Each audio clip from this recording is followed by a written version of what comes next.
नमस्कार, मेरा नाम ज्ञानेश्वर है और आपने देखना शुरू किया है लाइव सिटीज। देखिए, मेरे साथ रोज की तरह दिल्ली से जुड़ रहे हैं देश के जाने माने सीनियर जर्नलिस्ट अजीत द्विवेदी जी। अजीत जी, स्वागत है।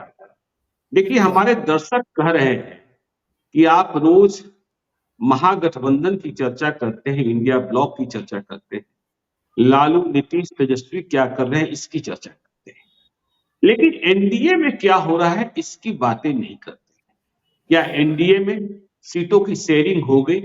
यह सवाल कल तेजस्वी यादव ने भी उठाया जब उन्होंने कहा कि बिहार में हम एक हैं और सुपड़ा साफ कर देंगे एनडीए का। तो देखिए, यह सवाल तो है कि बीजेपी ने अपनी तैयारी कर ली है, लेकिन सहयोगियों को आज तक पता नहीं, चाहे चिराग पासवान हो, चाहे जीतन राम मांझी हो, चाहे उपेंद्र कुशवाहा हो। देखिए, अभी मुकेश सहनी तो कतार में ही है, आएंगे कि नहीं आएंगे, क्या वे महागठबंधन का हिस्सा बन जाएंगे, यह भविष्य की बात है। लेकिन जो खबरें जब हम एनडीए के भीतर तलाश रहे थे, तो जानकारी ये मिली कि सबसे ज्यादा बेचैनी चिराग पासवान की। बेचैनी से भी अधिक यदि हम करें शब्द का इस्तेमाल करें तो गुस्सा है, और यह गुस्सा जो है बीजेपी नेतृत्व के प्रति। और गुस्से की वजह यह है कि चिराग पासवान किसी भी कीमत पर, किसी भी सूरत में, देखिए, एनडीए में नीतीश कुमार आ जाए तो वे बर्दाश्त कर लें, लेकिन उन्हें यह बात बर्दाश्त नहीं है कि चाचा पशुपति पारस एनडीए में रहे। देखिए, इसकी भी दो वजह है। घर की लड़ाई, किस तरीके से चाचा ने पार्टी तोड़ी, और दूसरी बड़ी वजह यह है कि यदि चाचा रह गए तो सीटों का नुकसान सबसे अधिक चिराग पासवान को ही होगा। तो पिछले दिनों जो बैठक हुई चिराग पासवान के घर पर रात में, उसमें भी इस मुद्दे पर चर्चा हुई, और एनडीए के 3 सहयोगी दल चिराग पासवान, जीतन राम मांझी, उपेंद्र कुशवाहा जुटे, लेकिन पशुपति पारस नहीं आना था, नहीं आए। लेकिन एक बात यह समझने की, बीजेपी ने अभी भी चिराग पासवान चाहे जितने गुस्से में हो, चाहे जितनी जिद कर ले, लेकिन बीजेपी ने पशुपति पारस को नहीं नहीं बोला। तो चिराग पासवान का गुस्सा एनडीए के भीतर छटपटा है सहयोगी दलों। बीजेपी को तो पता है कि, और देखिए, यदि हम चिराग पासवान की बात करते हैं, पशुपति पारस की बात करते हैं, तो एक और उसमें चेहरे हैं सूरजभान सिंह। खैर, उस पर हम आगे आएंगे चर्चा में। लेकिन एनडीए के भीतर की क्या खबर है अजीत जी, आज इस पर हम चर्चा करें। देखिए, ये बात ठीक है, हम लोग लगातार इंडिया ब्लॉक की चर्चा करते हैं, तेजस्वी यादव, लालू प्रसाद यादव, नीतीश कुमार की चर्चा करते हैं, ज्यादा चर्चा उनकी होती है।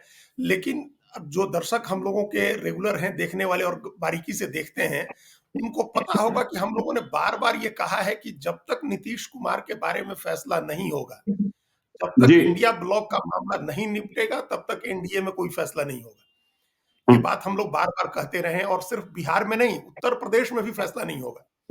अकेले नीतीश कुमार की वजह से, जनता दल यू की वजह से, कि जनता दल यू जो पार्टी है वो भारतीय जनता पार्टी के साथ जाएगी या नहीं जाएगी, इस पर बहुत सारी चीजें टिकी हुई हैं। पूरे बिहार की राजनीति, उत्तर प्रदेश की राजनीति, एनडीए की राजनीति एक तरह से आप कह सकते हैं कि इसी पर टिकी हुई है, इस एक बात पर। आज फैसला हो जाए कि नीतीश कुमार नहीं जा रहे एनडीए में, 24 घंटे के अंदर एनडीए का सारा मामला निपट जाएगा। 24 घंटे नहीं लगेंगे कि आज ये फैसला हो जाए कि वो जा रहे हैं, तब भी 24 घंटे में सारी बातें निपट जाएंगी। तो जब तक वो नहीं जा रहे हैं, तब तक कोई कितनी भी माथापच्ची कर ले, वो फैसला नहीं होना है। इसीलिए हम लोग बार बार उसकी चर्चा करते हैं, जो मूल है, कोर है।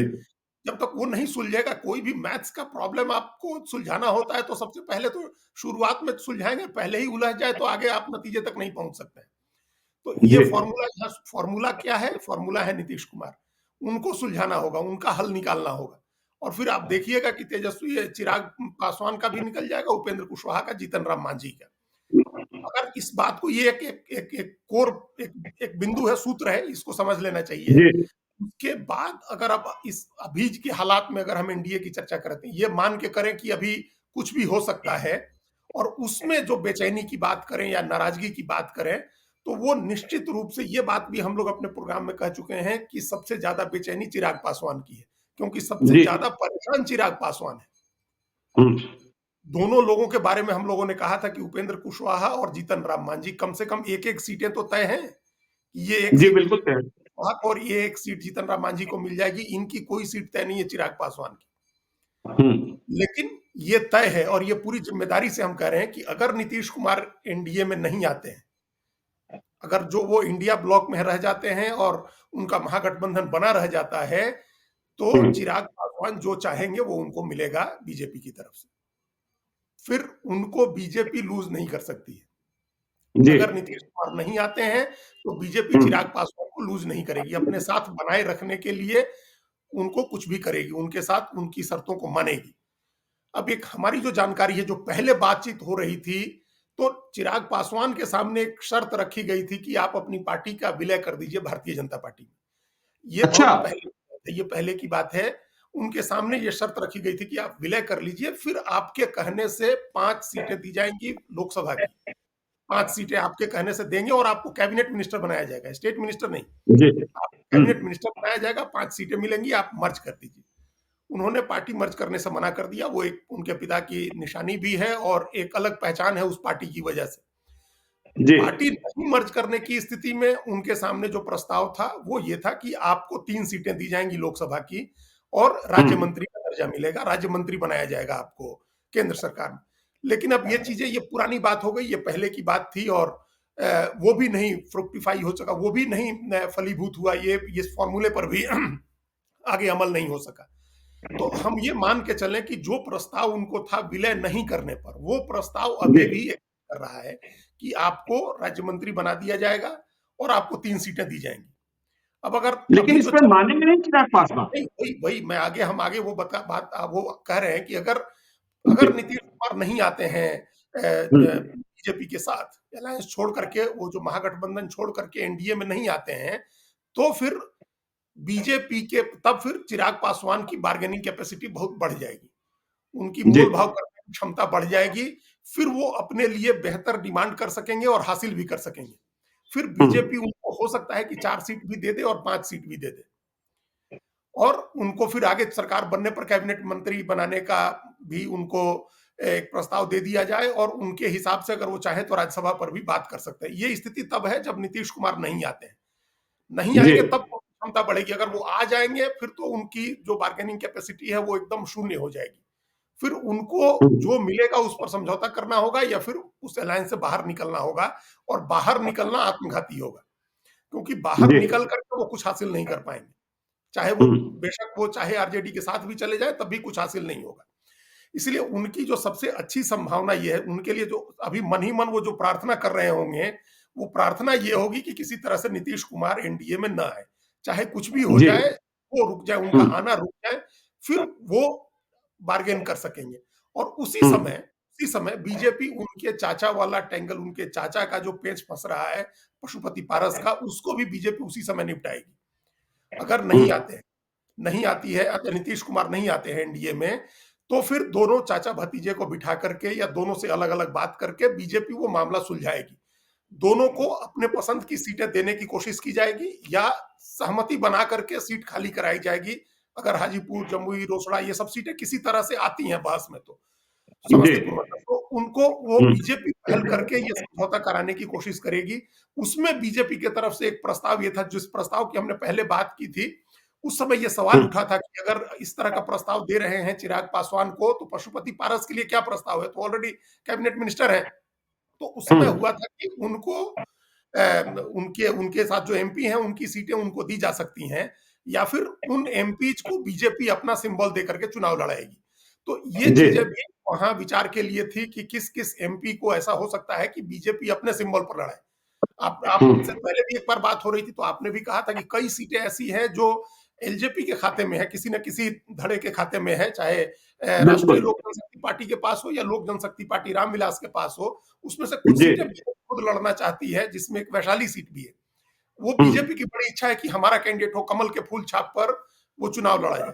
तो सीटों के जो समझौते की जब बात होगी चिराग पासवान और पशुपति पारस के बीच में, जब समझौता कराने की बात होगी, जो बीजेपी निश्चित रूप से करेगी, अगर अगर नीतीश कुमार नहीं आते हैं तब, तो जी। फिर मामला निपट जाएगा।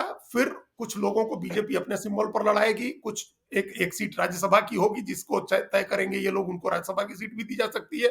और इस बार राज्यसभा की एक एडिशनल सीट मिल रही है बीजेपी को। जो 6 जी। सीटें खाली हो रही है उसमें एक ही सीट खाली हो रही है बीजेपी की। सुशील कुमार मोदी हम्म। रिटायर हो रहे हैं और 2 सीटें मिलेंगी।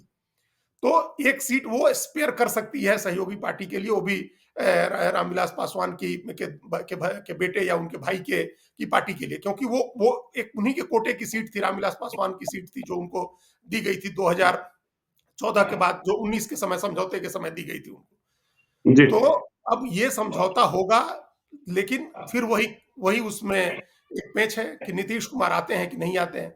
अगर नहीं आते हैं तब तो बहुत आसान है दोनों के लिए, चिराग पासवान के लिए भी जगह रहेगी एनडीए में और पशुपति पारस के लिए भी रहेगी, क्योंकि बीजेपी दोनों को साथ लेकर के चलना चाहती है। बीजेपी ये नहीं चाहेगी कि चिराग पासवान की जो जिद है, उस जिद में वो लूज कर दे पशुपति पारस को। जी। वो नहीं करना चाहिए, क्योंकि बीजेपी को पता है कि दलित वोट, जो अनुसूचित जाति का वोट है, वो लगभग 20% के करीब वोट है, 19 हम्म। प्रतिशत से ज्यादा वोट है। उस वोट में एक मेजर वोट जो है वो दुसाध पासवान का वोट है, और वो डिवीजन नहीं चाहती है बीजेपी, क्योंकि जो अदर देन पासवान वोट है, उस वोट में बीजेपी की पकड़ कमजोर है। उसको एक महादलित बना करके नीतीश कुमार ने उनके ऊपर अपना नियंत्रण रखा हुआ है। उसमें फिर बहुजन समाज पार्टी भी एक प्लेयर होती है, उसमें फिर अशोक चौधरी एक नेता है जेडीयू के पास, मीरा कुमार नेता है जी। कांग्रेस पार्टी के पास। तो वो उस वोट को लेकर के बीजेपी बहुत भरोसे में नहीं है। लेकिन ये जो 5% वोट है, ये एकमुश्त चाहेगी कि बीजेपी उसके पक्ष में आए, उसके अलायंस के थ्रू, अलायंस पार्टनर के थ्रू बीजेपी को मिले।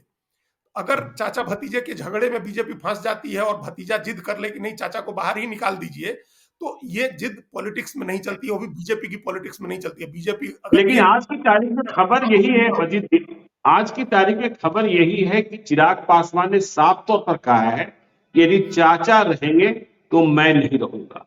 और आपको पता है कि चिराग पासवान जिद्दी बन जाते हैं। और जो आपने बातें कही, बिहार में जो चर्चाएं हैं कि देखिए 4 लोकसभा सीटों का प्रस्ताव चिराग पासवान को दिया गया और 2 सीटों का प्रस्ताव पशुपति पारस को दिया गया। अब पशुपति पारस की पार्टी में भी देखिए, वे स्वयं चाचा भतीजा एमपी हैं। खुद पशुपति कुमार पारस हाजीपुर से और प्रिंस राज समस्तीपुर से। फिर उनकी पार्टी के 3 सांसद बच जाते हैं, बीना देवी वैशाली से, चिराग पासवान के साथ भी घूम रही हैं, उनके पास धन भी बहुत है। और अभी हम ये भी देख रहे हैं कि ललित विनीता विजय, जो अमर पांडे की पत्नी है, ललित विजय सिंह की बेटी हैं, उन्हें भी चिराग पासवान वैशाली को लेकर ही अपनी पार्टी में शामिल करा रहे हैं। महबूब अली कैसर, यदि बीजेपी के सिंबल पर लड़ने की बात होगी तो उन्हें कैसे टिकट मिलेगा मुझे नहीं पता, खगड़िया से। और सूरजभान सिंह के भाई चंदन सिंह नवादा से सांसद हैं। सूरजभान सिंह बिना चुनाव लड़े बैठ जाएंगे, यह संभव ही नहीं है। और खबर यह भी आ रही है कि उन्हें बुलावा दूसरी ओर से भी आ रहा है, क्योंकि समझते ही हैं मुंगेर, नवादा, बेगूसराय, ये फैक्टर बड़ा फैक्टर होता है। तो चिराग पासवान की जिद है कि चाचा रहेंगे तो मैं नहीं रहूंगा। और यदि चिराग पासवान के सामने बीजेपी झुक गई तो संभव है पशुपति पारस महागठबंधन में, क्योंकि हाजीपुर में पासवान फैमिली के खिलाफ उम्मीदवार तलाशना भी एक बड़ी चुनौती रही। तो ऐसे में कहीं ऐसा ना हो जाए कि हाजीपुर में चाचा भतीजा ही आमने सामने हो जाए, क्योंकि पशुपति पारस भी कह रहे हैं किसी भी कीमत पर हम हाजीपुर नहीं छोड़ने वाले। हाजीपुर से मैं सांसद हूं। और चिराग पासवान कह रहे हैं मैं तो उत्तराधिकारी नहीं। बात ठीक है आपकी ज्ञानेश्वर जी, ये चर्चाएं ठीक हैं, काफी हद तक इन चर्चाओं में सच्चाई है। और ये चर्चा जी। कई महीनों से इस तरह की बातें हो रही हैं, चूंकि बीजेपी को किसी डिसीजन पर नहीं पहुंचना था, इसलिए अलग अलग तरह के प्रस्ताव दोनों दोनों जो खेमे के नेता हैं उनको दिया जाता रहा। ये सिर्फ आप देखिए, पशुपति पारस भी कोई कम इंपॉर्टेंट फैक्टर नहीं है बीजेपी के लिए, क्योंकि जी। अभी जो आपने नाम लिया सूरजभान का, सूरजभान पशुपति पारस के साथ ही हैं। तो हम्म। अगर आप पशुपति पारस को किनारे करेंगे तो सूरजभान उनके साथ ही जाएंगे, उनको भी आप किनारे करेंगे, उनके लिए भी बीजेपी और एनडीए का रास्ता बंद होगा। तो जी। उसका असर जो है वो ऐसे क्षेत्र में होगा जो बीजेपी का कोर इलाका है, जहां बीजेपी लगातार सारी सीटें जीतने की उम्मीद कर रही है। आपने नाम हम्म। भी ले लिया उन सब सीटों का।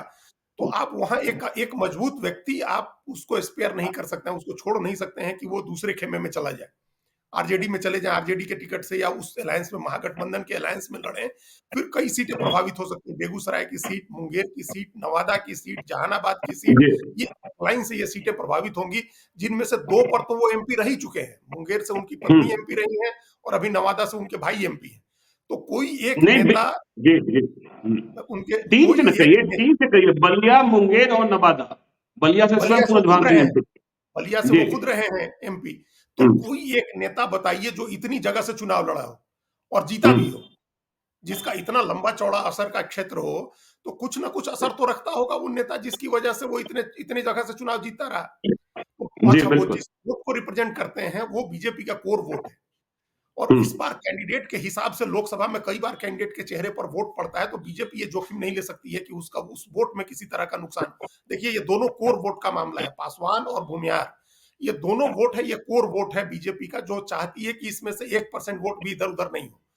तो जी इसीलिए अब चिराग पासवान की राजनीतिक समझ पर क्या हम लोग अभी कह सकते हैं, चूंकि उन्होंने एक एक ऐसा काम किया 2020 में, पता नहीं वो क्या सोच करके किया था, कि वो हम्म नीतीश कुमार से इस तरह का पंगा करना, इस तरह की दुश्मनी मोल लेना कि आज आप इस मुकाम पर खड़े हों, जो पॉलिटिक्स में कभी नहीं होता है, किसी के लिए नहीं होता है। जी पॉलिटिक्स में तो ये स्थिति ही नहीं आती है कि हम उनके साथ, वो या हम की तो बात ही नहीं आती है।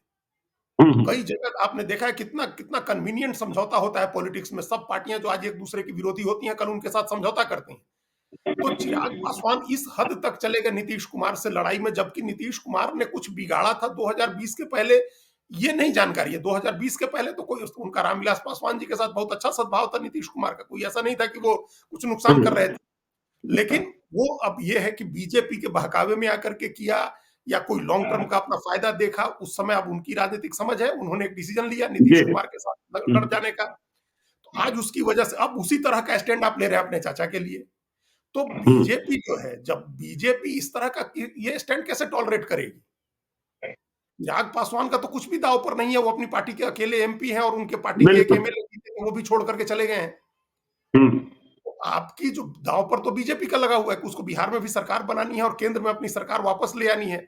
उसको जी एटलीस्ट 23 एमपी, 23 लोकसभा सीटें जीतनी ही जीतनी है बीजेपी को हर हाल में बिहार में। जी उसमें से एक सीट का नुकसान बीजेपी अफोर्ड नहीं कर सकती है, क्योंकि कई राज्य हैं जहां जो प्री पोल, जो ओपिनियन पोल्स आ रहे हैं, उसमें यह है कि बीजेपी को नुकसान होगा।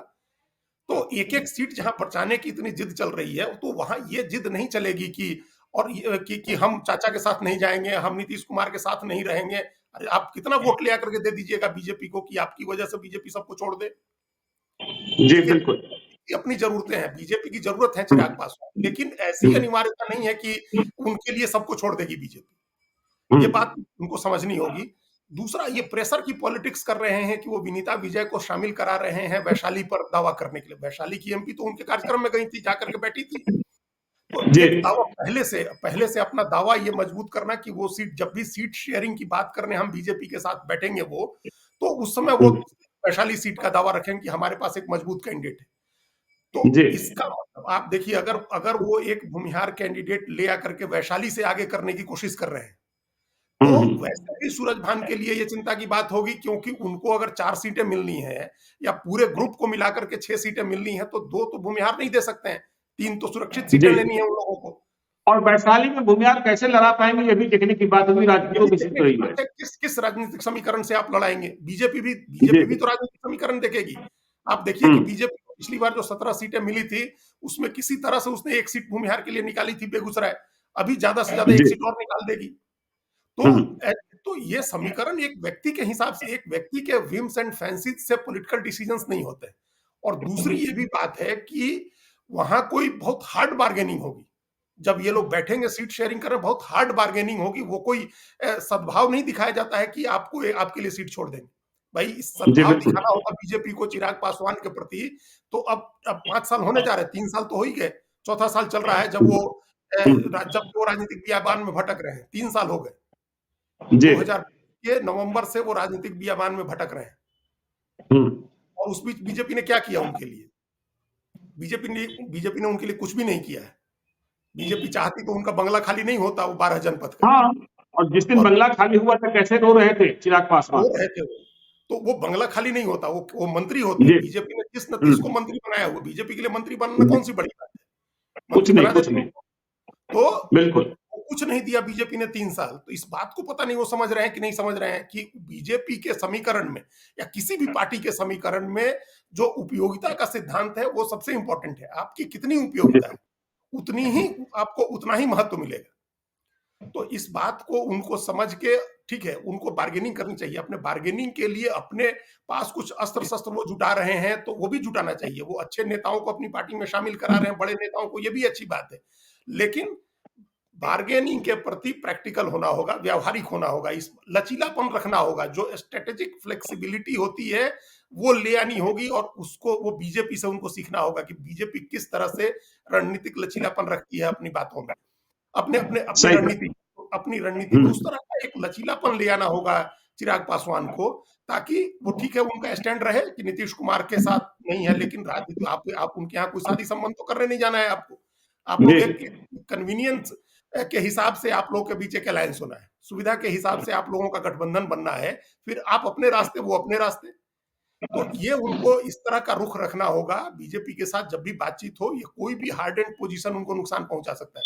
किसी भी मामले में अगर वो जिद पकड़ते हैं तो उनको नुकसान हो सकता है।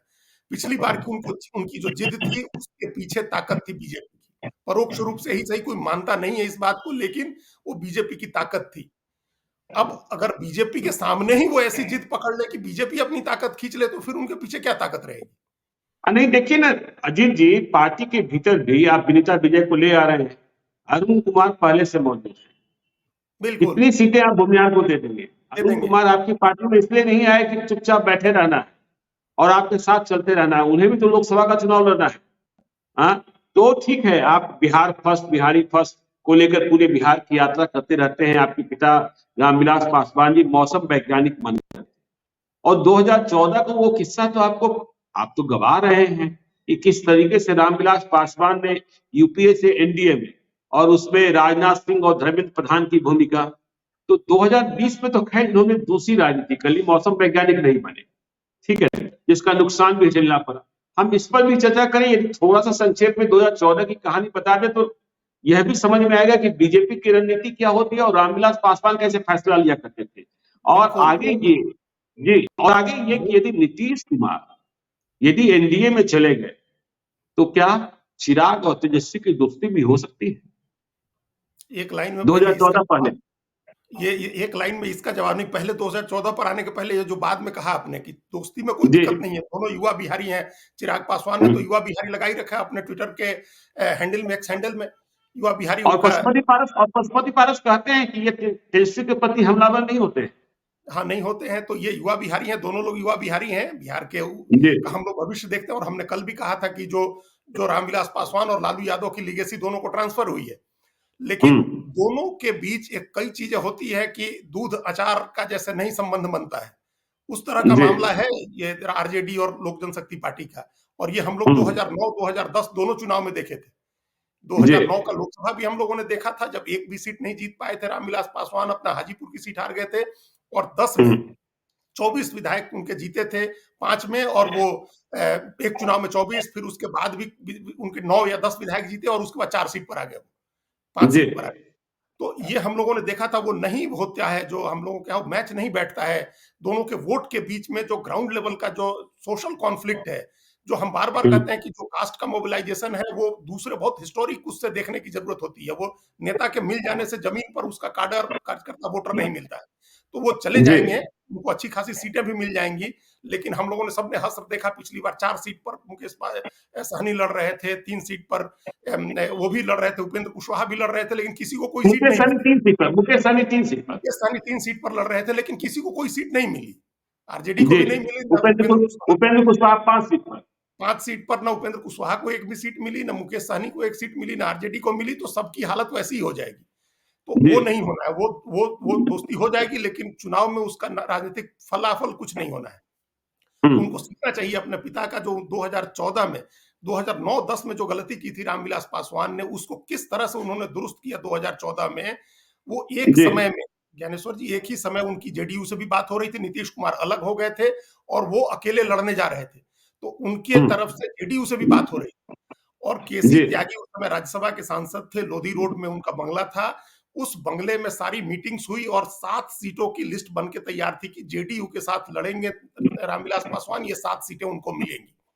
और जी उसी समय बीजेपी को उनकी अहमियत का अंदाजा हो गया था कि नीतीश कुमार हमारे साथ नहीं है, तो हमको कौन सा एक प्लेयर बिहार का चाहिए है जो हमको हमारी नाव पार कर सके। हमारे पास तो इतने वोट हैं, लेकिन इससे हम जीत नहीं सकते। इसमें कौन सा एक्स जी फैक्टर होगा, एक्सटर्नल फैक्टर होगा जो हमारे साथ जुड़ेगा और हमको जीत दिलवा देगा।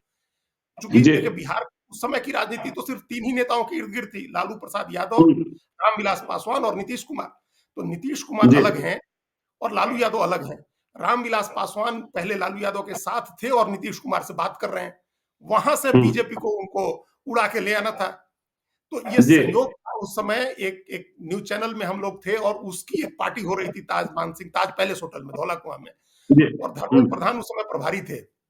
तो हम लोग खड़े हैं, सब लोग खड़े हैं और 2 खेमे बटे हुए हैं। एक तरफ के खेमे में जी राजनाथ सिंह बैठे हुए हैं, जो राष्ट्रीय अध्यक्ष हैं बीजेपी के, और उधर हम्म, जेपी नड्डा और दूसरे तमाम लोग बैठे हुए हैं। और दूसरी तरफ 50 मीटर की दूरी पर दूसरी तरफ बैठे हुए हैं रामविलास पासवान। उस समय सिक्किम के गवर्नर थे वाल्मीकि प्रसाद सिंह, वो थे, और भी कुछ लोग, जी कुछ अधिकारी, और ये सब लोग वहां बैठे हुए थे। धर्मेंद्र जी प्रधान की इच्छा थी कि किसी तरह से रामविलास जी अगर उठ करके उस टेबल से हमारे टेबल पर आ जाए, तो हमारा हम्म, 50% काम इसी जगह पूरा हो जाएगा। आप अच्छा इतना सोचिए, भरोसा। इतना मतलब सोचिए किस तरह से बातें होंगी। बाकी चीजें तो अब चलेंगी, जी पहले तो शुरुआत करनी होगी कि एक साथ हम्म, बैठे। उनको दिख रहा था कि एक बड़ा बिहार झारखंड का चैनल जो अभी लाइव इस चीजों को चला रहा है, सारी चीजों को लाइव जी चला रहा है, इस पूरे शो को, हम्म, अगर उस उसमें ये आ जाए कि रामविलास पासवान बैठे हुए हैं बीजेपी के नेताओं के साथ, तो वो फिर हमारा आधा काम हो जाएगा। तो जी कैसे ले आया जाए? खैर, वो उसमें हम्म, उस समय हुआ किसी तरह से। रामविलास पासवान जी भाप गए कि हमको अभी क्या राजनीति हो रही है, क्या कोशिश हो रही है। लेकिन जी उस समय तो नहीं उठे, लेकिन जब केक कटिंग सेरेमनी हुई, 5 साल का केक कटा, फिर रामविलास पासवान को पकड़ के ले आकर के वहां बिठा दिया गया, जहां राजनाथ सिंह, जेपी धर्मेंद्र नड्डा, प्रधान और राजनाथ सिंह।